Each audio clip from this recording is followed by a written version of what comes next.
This is Matt Ellsworth with the American Exploration and Mining Association. As part of our member profiles today, I'm visiting with Phil Baker, President and CEO of Hecla Mining Company.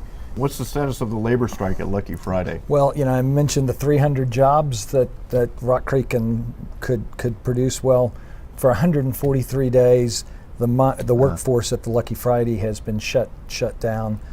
And during that time, there's only been one meeting a month ago to consider ideas that we offered to give the union, offered to them back in May. So what was discussed at that meeting? Well, it was really an idea to share some new ideas we developed in May that focused on wages, silver price premium, and vacation. And it's really designed to prevent any employee from seeing a decrease in their hourly compensation. So it really deals with the issue that we heard where people were concerned that they would be losing wages under the new plan. Under what we've proposed, nobody will receive anything less, and skilled workers will receive significantly more. I know another issue has been vacations. What was discussed related to that? Well, the company's vacation plan is going to pay people more than what they had under the expired agreement, and at the same time, it gives us a plan that's easier to administer. So we're doing all this in order to really give us the opportunity to get efficiency in the mine. Were there agreements reached on any topics? No, this meeting was short. It was just about bringing new ideas. Frankly, the company was the only one that brought ideas to the table. And now that we've presented these ideas, we think everything should be resolved to reach a settlement. Now, you mentioned you had ideas in May. Why did you wait until July to share them with the union? Well, we didn't want to wait till July, Matt. We were prepared to talk to the union back in May, but they, in June, came to us and said they could talk to us again in early July. So for some reason, we've had over 200 employees out of work for a month, and in fact, they've been out of work for 9 paychecks since the strike began. So what other kind of issues are there that are holding up such an agreement? Well, since we have offered to assure that all of the workforce will get paid no less than what they had under the old contract, the real issue, and it's really been the issue since the beginning of the negotiation, is allowing Hecla to fully manage the mine.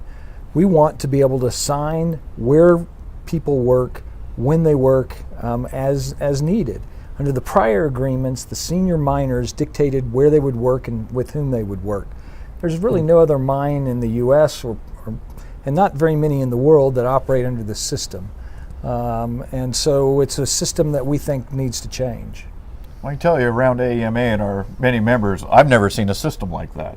Well, yeah, because this system gives tremendous power to the senior miners, and it really reduces the opportunities for employees with lower seniority. These senior miners dictate who can mine and with whom, and unless one of the senior miners chooses an employee to mine with them, that employee is unable to earn the large mining bonuses regardless of the miner's skill and experience. So you can imagine what a disincentive this is for new employees to come in who know they can't progress in our job system unless they're chosen by one of these senior miners. This the system we have contemplated is a system that's based on skills, and if you're a motivated employee, you have the opportunity to develop the skills that to the extent that it makes the mine safer and more productive, more profitable, you're going to get paid more. Well, if the company and the employees are really both winning under a progression system, why is it so contentious with the union? Quite simply, it's about senior miners losing the power to really determine what happens to these other miners. And this power is a status symbol at the mine and not something that these senior miners want to lose. The mill and the maintenance departments evolved to this system in 2010, so we know it's a system that works. The mine is the only one that doesn't operate under what we call a progression system. And so for some reason there's been this intense pressure for solidarity among the employee base to keep things the way they are. And while the system, this bid system had its place, it's really time for a change. You know, while preparing for our talk today, I read some information from the union, and they've argued that the bid system is needed for safety. Now, Hecla has a tremendous safety record.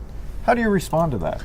Look, the bid system has nothing to do with safety. The safety angle the union's taken on this subject really has no foundation. There's no world-class mining company or safety system that would allow safety to be determined on the basis of a worker's seniority. We expect every place, everyone in the mine to be safe.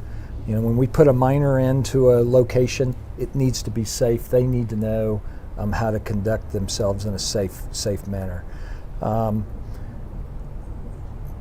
That's really, it's really a red herring. Well, like I mentioned before, Hecla's commitment to safety is unparalleled amongst AEMA members and mining companies around the world.